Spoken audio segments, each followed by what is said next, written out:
भी ज्ञापन आएगा, जो भी शिकायत आएगी, जो भी असुविधा है उसको दूर करने के लिए, मैं उस समस्याओं के समाधान के लिए आगे तक पहुंच रखने वाला आदमी हूं। तो मैं हर मुद्दे को, अगर राजस्थान सरकार तक भी बात आएगी तो मैं हर समस्याओं का समाधान के लिए मैं आगे गांव के लिए तैयार हूँ।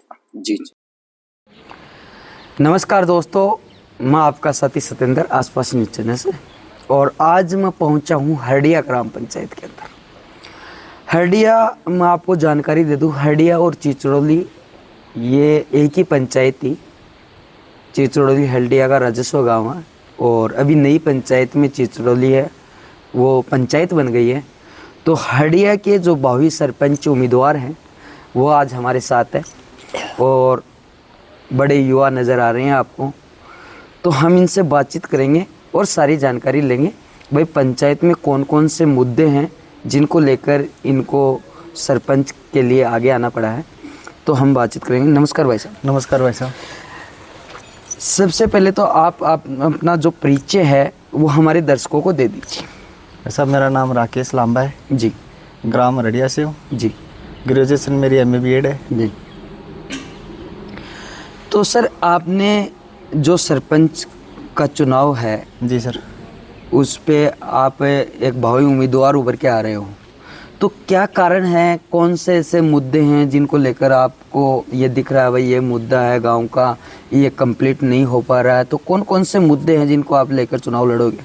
मुद्दे तो देखो भाई साहब, वैसे तो बहुत हैं गांव के अंदर जी, लेकिन जो मेन मुद्दे हैं, गांव में लाइब्रेरी की कमी है जी, गांव में स्ट्रीट लाइट की कमी है जी, गांव में खेल मैदान की पूर्णतः व्यवस्था नहीं है जी, वो काफ़ी दूर पड़ता है, स्कूल का अटैचमेंट वो काफ़ी दूर है, उसका देखभाल की कमी से या फिर सरकार के बजट लाने में कमी हो, जो पहले सरपंच थे उनमें, या फिर कोई सुविधा नहीं तो उसकी सुविधा करवाने की पूरी जिम्मेदारी ले रखा हूँ। और गांव में जो टाइम टू टाइम साफ सफाई नहीं हो पाती है उसका काम करवाना मेरा प्रथम काम होगा। तो अब जैसे आप राजनीति में उतरे जी, तो पहले किसी का सपोर्ट रहा आपके पीछे, या फिर ये से लगा भाई हमें आगे आना पड़ेगा, आगे आने से ही ये काम ग्राम पंचायत के हो पाएंगे? देखो सर, जन सेवा करने का क्रम तो मेरा बचपन से ही है जी, और फिर अब जो हाथ की कलम की ताकत होगी उसका अगर सपोर्ट ज़्यादा मिल जाए जी, तो वो काम मैं जनता के बीच में फुल ताकत के साथ और गांव जनता के सहयोग से मैं कर सकता हूँ। जी। का बजट है, हाँ। उसको लगाने को लेकर आपकी क्या प्रक्रिया रहेगी? कैसे आप पंचायत अंदर जो बजट है वो लगा पाएंगे? गांव के बजट की, अगर जहाँ भी काम में कोई चीज की कमी मिलेगी जी, और जो वार्ड का पंच होता है, हर वार्ड में जो पंच होता है जी, उसको पूछ के जिस उस वार्ड में क्या क्या कमी रह गई उसका पूरा करने में उसका सहयोग, और जो भी मौजूद जनमान्य लोग होंगे उनका सहयोग लेके उनकी राय विमर्श करके फिर उनको बजट को वहां पे लगाया जाएगा। तो गांव के युवाओं को लेकर आपकी क्या सोच है? युवाओं को मैं हमेशा प्रोत्साहन करता है भाई साहब और आगे भी करता रहूंगा। आजकल के युवा ज्यादातर तो इस चीज से परेशान हो जाते हैं कि किसी सीनियर लीडर को अगर वो सरपंच बना देते हैं तो वो मोहर लगवाने के लिए जाते हैं तो उनको उनसे परिचित नहीं हो पाते हैं। अगर युवा उनको अगर बोल दे कि मैं वो लड़का हूँ या वो हूँ उनके, अगर तेज आवाज में बोल देता है तो उनके घर वालों को शिकायत करते हैं कि आपका बच्चा इतनी तेज आवाज में। अगर मैं उनका समतुल्य एज का हूँगा तो वो मेरे को हर चीज के लिए निसंकोच भाव से बोल सकते हैं और मैं उनके साथ आधी रात दिन में साथ खड़ा रहूंगा। तो देखिए दोस्तों, सबसे बड़ी बात यही है जो आपके सामने है, ये भी युवा है और युवा पीढ़ी है वो आजकल आपको पता है कितनी शिक्षित है, और शिक्षित होने के कारण जो कमी है गांव की वो युवाओं को लगती है। लेकिन ये भाई साहब बता रहे हैं, ये एक बात है भाई, जो सीनियर होते हैं उनको बताते हैं तो फिर किसी भी कारणवश कुछ भी हो जाता है गर्मजोशी के साथ। तो ये एक इनकी बहुत अच्छी सोच है। और जैसे आपके गांव में अब फिलहाल जैसे रास्ते को लेकर कई मुद्दे होंगे, पानी को लेकर कई मुद्दे होंगे, तो उसका निस्तारण आप कैसे कर पाओगे? उनके लिए जिस घर में, मेरे गांव की बहुत सी कॉलोनियां ऐसी हैं जहाँ तक पूर्णतः पानी नहीं पहुंच पाता है जी, और कई कई कॉलोनियां ऐसी हैं कि वहाँ पे वेस्टेज चला जाता है जी, अत्यधिक, मतलब वहाँ पे नलके की कोई सुविधा ऐसी नहीं है, बंद करने का ऑप्शन नहीं है, या फिर गांव के जो पानी खोलने वाले या जो भी है उनका कर्मचारी उनके पास पूर्णतः न तो टाइम है, टाइम तो है लेकिन वो देते नहीं है। क्योंकि अगर हर जगह वॉल सिस्टम हो जाए तो हर जो ऊंचाई नीचाई पे, हमारा गांव समतल नहीं है, ऊंचाई नीचाई पे बसा हुआ है, तो वहाँ पे पानी नहीं पहुँचता ऊंचाई वालों के। जी तो ऐसे बहुत सी कमियां हैं, उनको मैं पूर्णतः पूर्ण करूंगा। जी जी।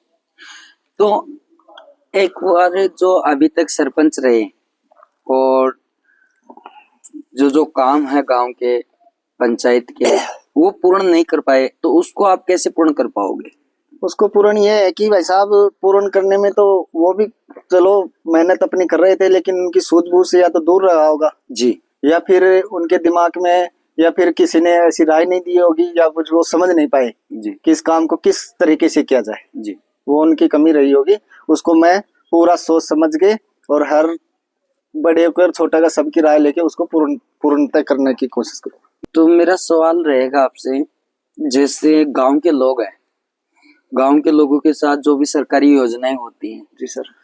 उनका लाभ गांव के लोग वंचित रह जाते हैं उनका लाभ लेने से। बिल्कुल क्या कारण है ऐसा, क्यों रह जाते हैं? तो इसमें आपकी क्या भूमिका रहेगी? सर, वो क्या है कि एक तो जो मतलब गांव वालों की तरफ से, या फिर जिसको जन सहायता के लिए कोई भी मुद्दे आते हैं, तो अगर सरपंच साहब को देते हैं या फिर किसी भी कर्मचारी के पास गांव वाले लेके जाते हैं ना, जी तो वो आगे पहुंचाने में, उस शिकायत को आगे पहुंचाने में मतलब झिझक रखते हैं। जी तो मैं जो भी ज्ञापन आएगा, जो भी शिकायत आएगी, जो भी असुविधा है, उसको दूर करने के लिए, मैं उस समस्याओं के समाधान के लिए आगे तक पहुंच रखने वाला आदमी हूँ। तो मैं हर मुद्दे को, अगर राजस्थान सरकार तक भी बात आएगी, तो मैं हर समस्याओं का समाधान के लिए मैं आगे गांव के लिए तैयार हूँ। जी। मेरा लास्ट सवाल आपसे ये रहेगा, जी सर।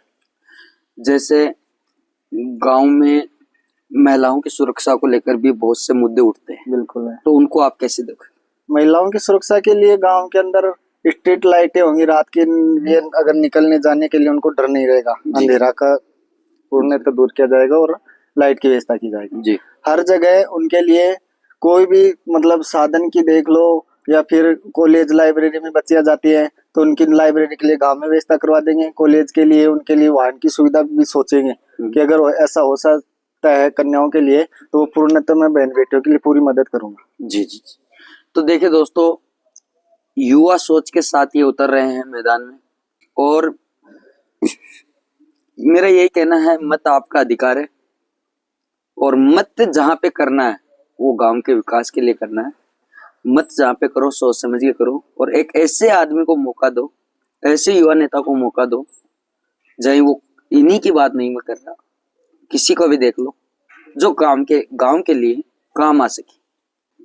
तब आपको पता चलेगा अपने मत का उपयोग हमने एक अच्छी जगह किया है और गांव के विकास के लिए किया है। धन्यवाद। जय हिंद, जय भारत।